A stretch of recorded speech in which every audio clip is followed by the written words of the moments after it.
Good evening, my dear fangs. Welcome back to the cavern. I'm Kasara, for those of you who don't know. I hope you all have been well and waiting in anticipation for Halloween, which is coming, and I cannot wait, although I wish that it was longer than just one day a year. Because let's face it, once it's here, that's it. It's over. And then we have to panic for the holidays, and let's just say I don't really like the holidays. It's just too much stress. Too much stress. Uh, but we'll get through that. We will get there. Let's just worry about Halloween. The new subscribers, thank you so much for the support. Welcome to the Fangdom. Such a great group. Promise. I do apologize for the long absence. Some of you know why, and some of you may not know. I was in the hospital last month due to gallbladder issues. I did have it removed, so I've just been recovering. I am fine. I'm okay. I am going to tell you a little bit of what caused it because I'm amazed at this. So I'm just going to share it with you because I thought it was shocking, to be honest. So I do eat fairly healthy. I don't eat like a high fatty diet. One, my stomach can't handle a lot of grease and fat and sugar. So I've always been kind of health conscious, I guess you could say. So I really was wondering what could have caused it when the surgeon kept asking what I ate, like what my diet looked like, and when he looked at my chart and everything, I mentioned, well, he actually noticed that I'm a cancer survivor, and some of the chemo medications that I went through caused neuropathy, severe neuropathy. For those of you who don't know what that is, it's nerve damage, basically.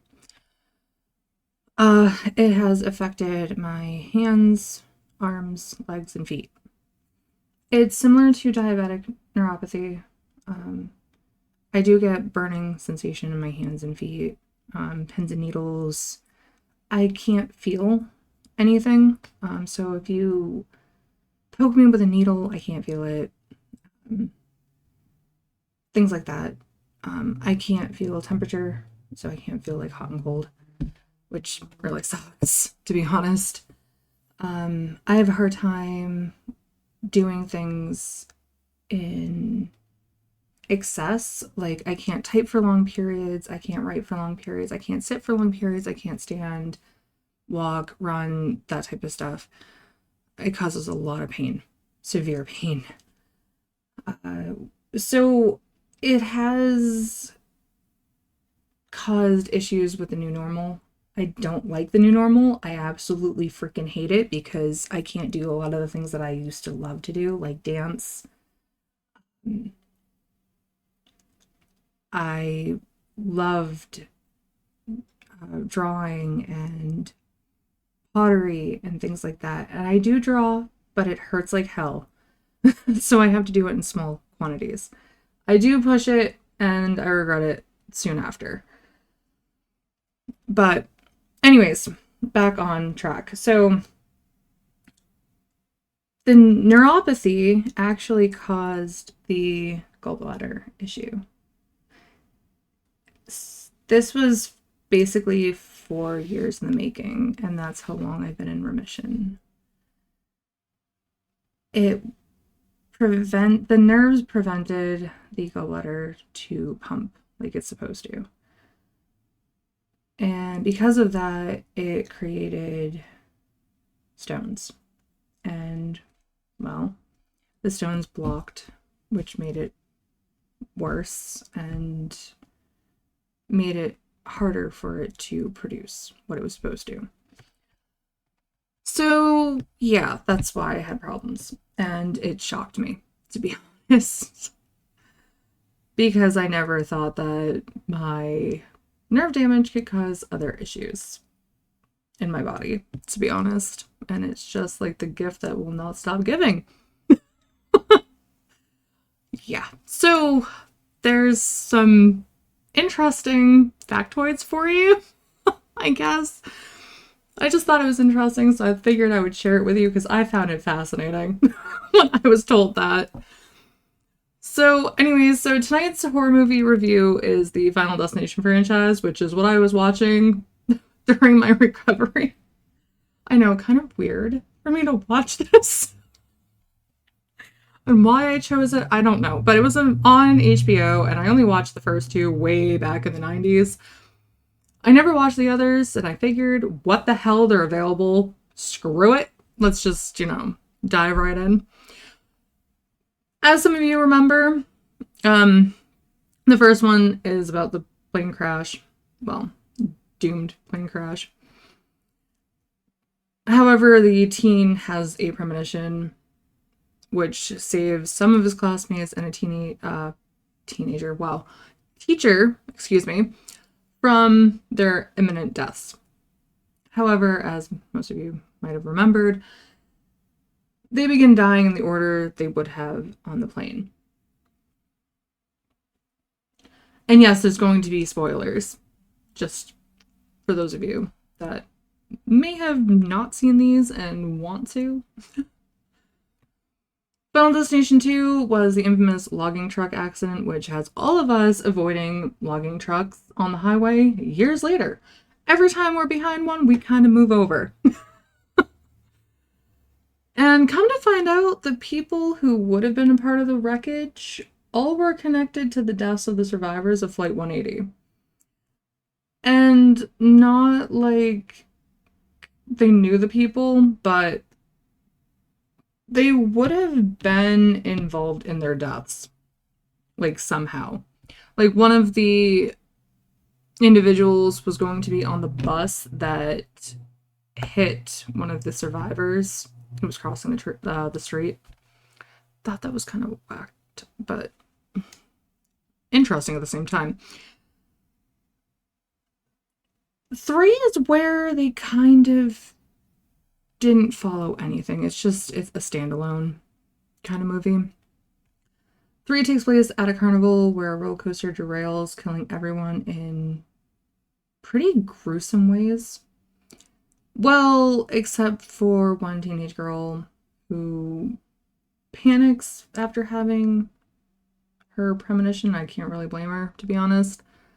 It's pretty brutal what she saw. During her panic to get off the ride, she brings other people with her, except for, unfortunately, her boyfriend, who dies in a really bad way. Kind of feel bad for him, to be honest. Too bad he didn't get to get off the ride beforehand. But, as you know, they're hunted by death, too. Because, well, they're not supposed to be alive. And it kind of hinders the scope of things. In the end, 3 seem to have survived, but die in a terrible subway accident. And you guessed it, on Train 180, which is the ongoing number. Final Destination 4 is on a racetrack car tournament, whatever, kind of like NASCAR. It's what I saw it as, NASCAR. A car crashes and sets off a chain reaction, killing tons of people, except I think like 9 or 10 people. Because Nick, I think a teenager, I want to call him a teenager, he may not have been, has a vision of the catastrophe and manages to save some people during his panic. And by that, I mean he pisses off a bunch of people to make them leave. Yeah. And 5 revolves around a business team building retreat. They leave on a bus, and the bridge that they're on starts collapsing, and, well, they die horrible ways. Well, would have, but again, premonition. Guy saves a bunch of them. And the bus was on Highway 180. And the amount of people that die amounts to 180. I didn't know that. The couple who manages to survive death in the end, board Flight 180. So, and probably set off the events of the first film. So technically it was also a prequel. I read that there is a 6th one in the works, but I don't know if that's true. It could be just rumors. I'll admit, I think the first 2 were the best.